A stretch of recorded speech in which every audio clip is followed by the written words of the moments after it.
Now, for our top three, we usually do things. Obviously we do usually a scripted video, something a little bit more elaborate. But April was a rough month for all of us. We kind of ran into a lot of busy moments and couldn't get to everything.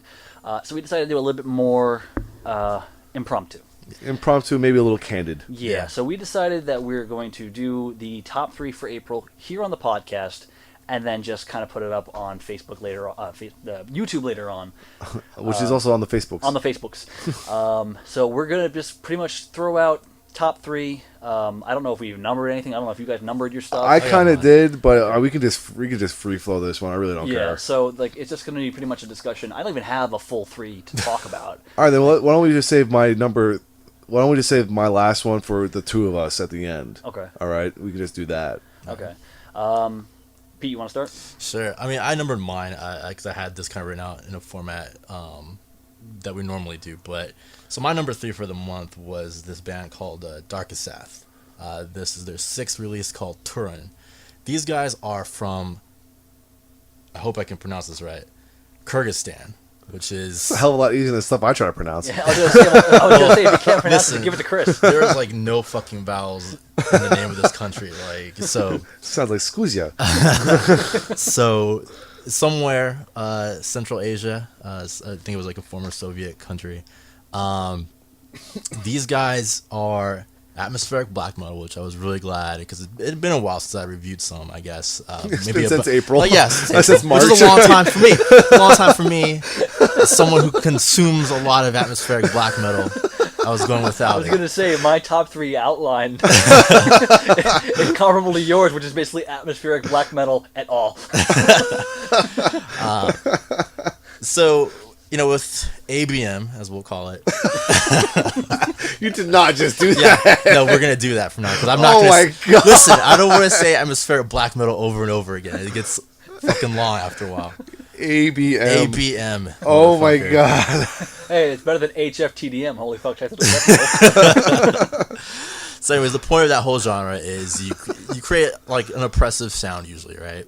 A lot of times bands will kind of resort to the gimmick of doing the lo-fi recording, all that kind of stuff. These guys, actually the recording is really crisp and it actually sounds really fucking good.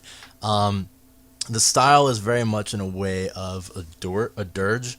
It's very mournful. Like there's a lot of, I won't say a lot, but there's a bit of spoken word which I think is in the Kyrgyz language. It's either that or maybe it's potentially Russian. I can't really tell. But it sounds just, I don't know. It's like really. Obviously it's gonna be really sad. It's a little bit depressive, but it works. And I think what they use to great effect in this album are actually violins. I don't know much about Kyrgyzstan. I don't know if there is like a musical tradition there that maybe is being influenced here, but I don't know. There's something about that sound that just made it extra sad, and it just that's just the thing. Like any good atmospheric black metal album is going to be one that elicits those kinds of feelings, any kind of feeling really, but it focuses on something, and if you can get that out of you, it's good. This definitely does it.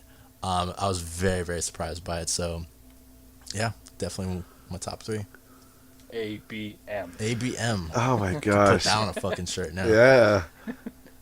Just put a space between A and BM. Chris, lead us off. I'm just gonna go straight to my number one because I've been talking about it for so long now, and I called it early on. Deftones Gore. It's the band's 8th record, and I mentioned on the podcast that the thing I like the most about the Deftones is their use of musical passages and not riffs. With albums like Around the Fur and Adrenaline, they were very riff based. I mean, My Own Summer has a riff. Bored has a riff. Their music, as of like the last couple records, do not. They're more, like I said, they're more musical passages that don't really have a feeling of over repetitiveness. There's times where it's atmospheric in tonality, and times where it's straight up mixed with some heavy metal, and might even go as far as saying that some of it's even djenty.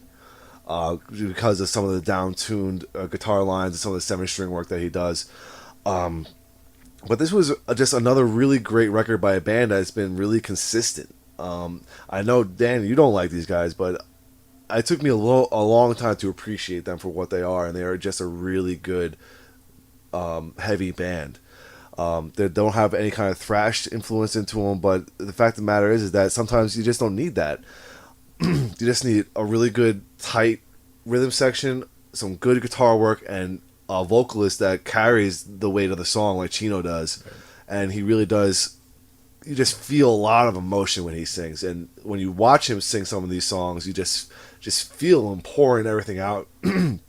And I just really like and appreciate that from a band that's been doing it for quite a long time. I mean, they were out there right around when nu metal first started, and they're one of those bands that evolved out of the sound and just have really transcended that whole genre and became something completely different and something that's actually kind of special. So they were my number one for the month. Doing everything backwards. All right. Like I said, I didn't get to do too much this past month as far as new releases. I even tried to shuffle some in at the end of this one, but I'm still working on March. So like, I'm pretty far the fuck behind. But I did get a chance to listen to the EP from Vision of Atlantis. It's called Old Roots, New Waters. It's basically they took a couple of tracks from their older material and re-recorded it with their current lineup. This is another one of those bands that has been on that whole I know the name but don't know the music list for a long time.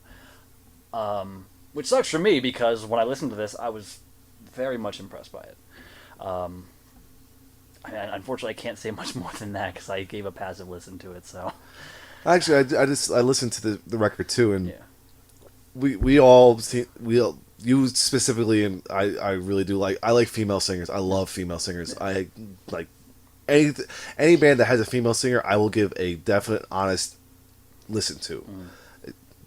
And this one is right up there with like bands like, not I wouldn't say Epica because they don't have the growling singer, but they have like Within Temptation sound, a little symphonic, a little bit. There's a little bit of that power metal vibe, kind of like Sonata Arctica if it was fronted by a woman.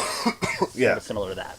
And again, this was a very short one. I listened to it once, and I did really enjoy it, and I really wish I went back and listened to it more. Yeah. So. But I mean, again, it's a matter of like normally when I do these lists and I look into stuff, I try to disregard live albums, compilations, and re-recordings. So incidentally, I happen to have this. I listened to it, and it was just really, really good. So it definitely warrants another listen for me when I actually get things caught up with what we're doing, and definitely gives me a reason to go check out the rest of their stuff because again, this is just them re-recording old stuff.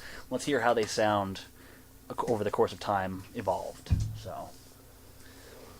All right, for me, I got Sig Artir. I've never heard of this band before, but apparently this is their fourth release here called Northern. These guys are actually Canadian Viking metalers.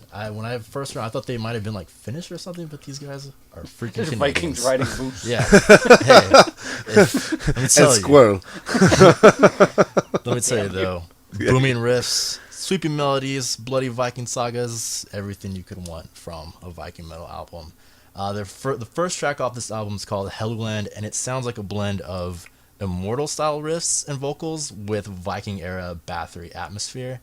It's an awesome sound with just a solid driving riff and like wonderful harmonized guitars. And just as you think you know what you're getting into, all of a sudden it kind of switches the sound a bit and it sounds more power metal-y, something along the lines of maybe like a Hammerfall album, which works really, really well. Yeah, it's interesting. I think I saw that Ottoman raise up about an inch or two. And honestly, the album evolves like that throughout. It goes into like from that, like I said, like kind of immortal riff kind of centric stuff into more proggy Viking metal. It almost sounds like if Opeth put out like it's really good. Like, I can't really stress this enough. It's like that diversity in sound is probably its greatest strength. I mean, it really makes it profoundly interesting to listen to. So that's why it made my top 3. Like, no doubt. Definitely worth a listen. I'm glad to look into that one now. That sounds really good.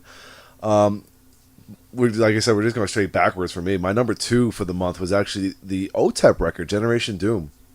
It's her 7th studio album, and while it has the elements of like the nu metal sound that she started off with, the band has really upped the ante on the metal side of things. When we initially spoke about this record on the podcast, we mentioned that a negative was her delivery on certain songs. But I've actually listened to this record a lot. Like, out of all the albums that came out in April, I listened to this one the most. And I liked it more and more every time I listened to it. There are straight up metal songs like Feeding Frenzy and Lords of War. There's a more ballady song, which is her single, In Cold Blood. She does a really good cover of Lord's Royals, which we mentioned, and the heavily rap influenced Equal Rights, Equal Lefts, which we mentioned on the podcast being a little, like, just too in the now. We mentioned, like, some of the lyrical content was a little off on that one. I really like that fucking song now. It's really good. Yeah, I didn't look into it to see if it was directed at somebody in particular, but she's pissed off at somebody, and she's letting them know it probably in a way that they would understand. It's not, like I said, it sounds like someone probably said something to her or something about her, and she's responding in kind. Yeah. And it's really awesome as far as I'm concerned. Like I said, every time I listen to this record, I like it more and more. When all is said and done, she has totally impressed me again. Because when I first saw her was in like 2007 when she opened up for Blood Simple, and I really liked her then. But this has really make me like really come back and like really like her and her band like once again. And like I said, they've stepped up their metal sound, and they're right up there in the forefront of like a really good aggressive female fronted bands. You know, so that's why they made my number 2. Nice.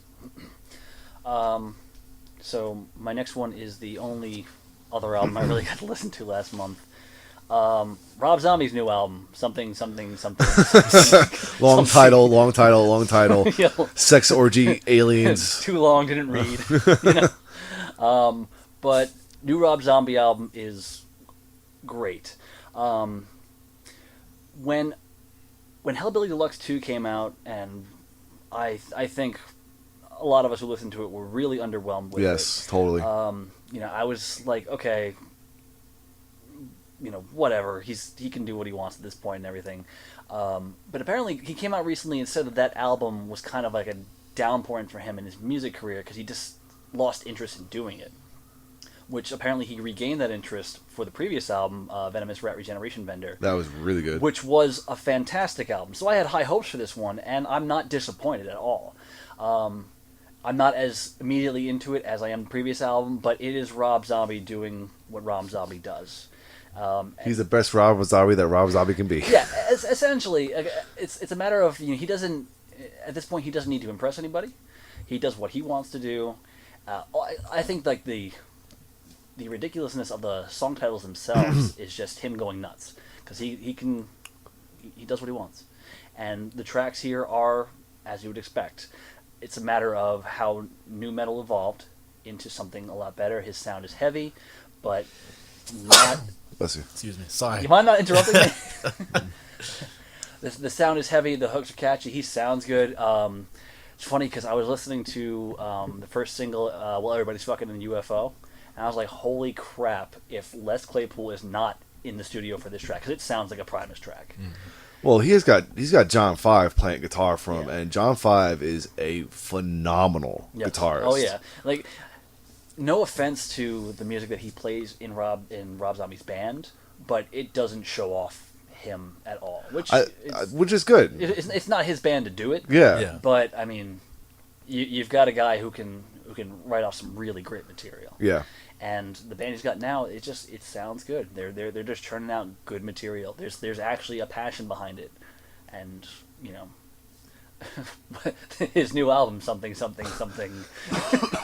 is really good. Any fan of Rob Zombie would definitely thoroughly enjoy it. So if you like the last album, definitely pick this one up. All right, my number 1 for the month is Aborted Retrogore. This is the 9th full-length album from these Belgian death metal masters. So if you imagine one long blast beat that sounds like some maniac is mashing a giant typewriter, you'll begin to understand what this album has to offer. Chris and I actually listened to this together in the gym, and Yeah. I mean, I was fucking blown away by this. Yeah, I it mean, was is super good. Incredible. It is brutal, non-stop technical death metal that has gone through some incredible refinement in the production process. I mean, again, this is the recurring theme, I think, in our podcast is like, we got metal with modern technology. How can it not sound fucking amazing? This, again, I think typifies that. Like, it just, or exemplifies that. It's just, it sounds incredible. Not just in terms of style, but just in quality. I mean, it's rare to hear death metal that sounds this good. Yeah. Honestly. I don't know what you thought about it, Chris. No, I've the same thing. I mean, I tried to go back and listen to it again, but I was like, nah, Pete's gonna take care of this one.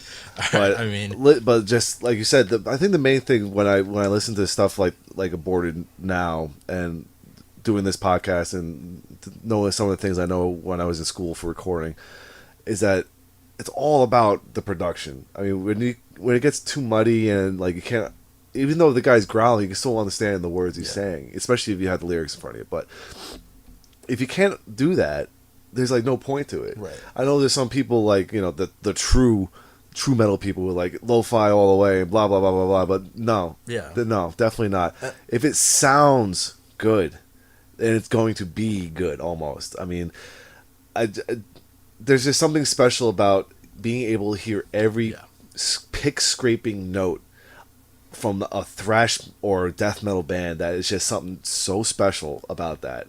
And especially when a band like Aborted gets a little technical and they start doing some flares and flurries of the guitars, and it's just great stuff. Awesome. And some of those things are like when you listen to it like in the gym like we do, it gets you pumped up and whatnot. But then when you put your headphones on, you could just feel and hear everything coming through the headphones, and it's just so good. It's like we talk about it a lot on this podcast, especially for thrash and death metal bands. And we will talk about it every single time a good album like this comes out. And it's just something to be said about people actually taking care of making things sound good. Absolutely.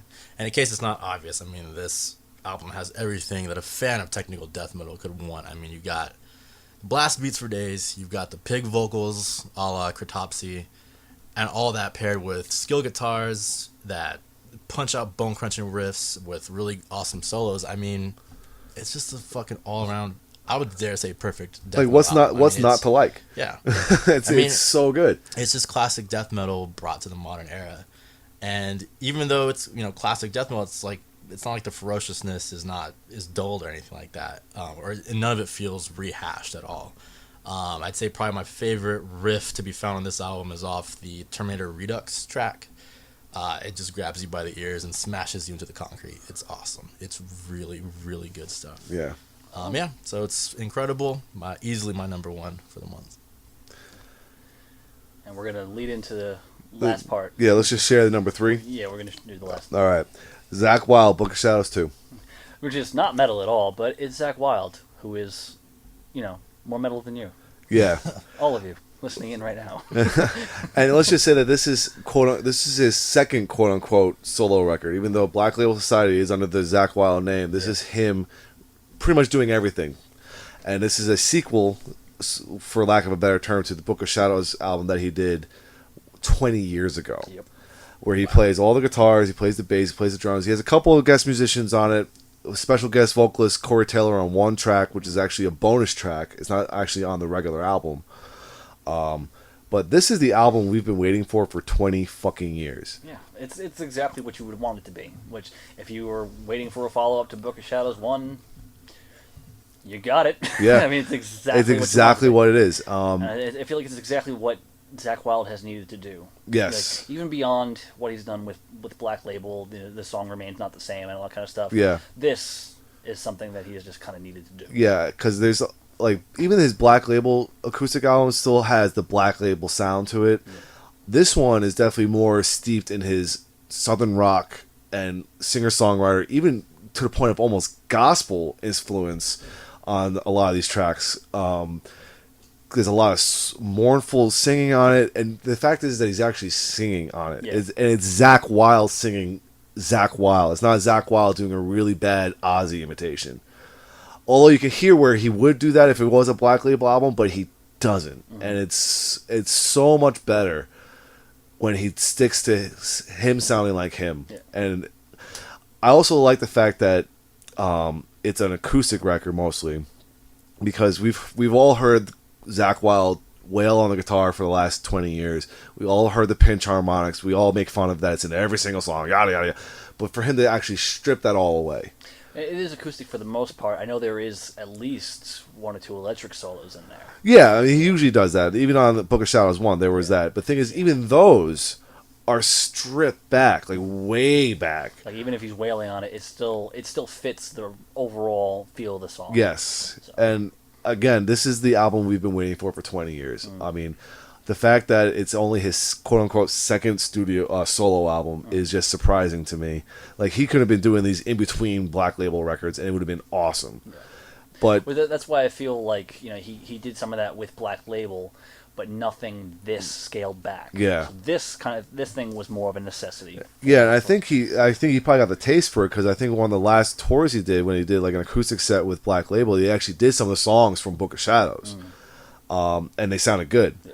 And so that probably got the juices flowing again to do this kind of thing. And fortunately enough for us, we get another really good record out of it. I'd also like to point out, that, again, since there has been so much time since the first one, the fact that this is a 15-track album plus a bonus track, which I think is just redone version of Yeah, bonus track. redone. Yeah, Yeah, so 15 tracks, that's pretty hefty. It's not like he just kind of did like a couple tracks and there you go, bam. yeah. It's not like an Never gonna EP. happen No, again. this is Full on album. yeah. So that's been And nice. again, not metal at all, but it's Zach Wild doing really good songwriting. And if you can kind of translate that back into Black Label, like just get back into some, like Black Label stuff's always good. I always like Black Label stuff, but I think he just needs a little bit more focus. It feels like sometimes he's a little, just kind of rehashing the same ideas over and over For a again. little while, I felt like he was just kind of churning it out for the sake of churning it out. Yeah. Then there was a bit of a hiatus. I know he had some medical issues and whatnot. So I feel like this is the product of that time frame. Like he kind of knew that he needed to scale things back a little bit and kind of I don't want to say rehash, but kind of just reconnect with the original feel. Yeah. And phenomenal product because Yeah. of it.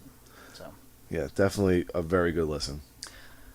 So that's it for our top 3 for the month. If you agree or disagree, let us know on our Facebook page, facebook.com/theshredshack, or below in the comments, because this will be up on YouTube.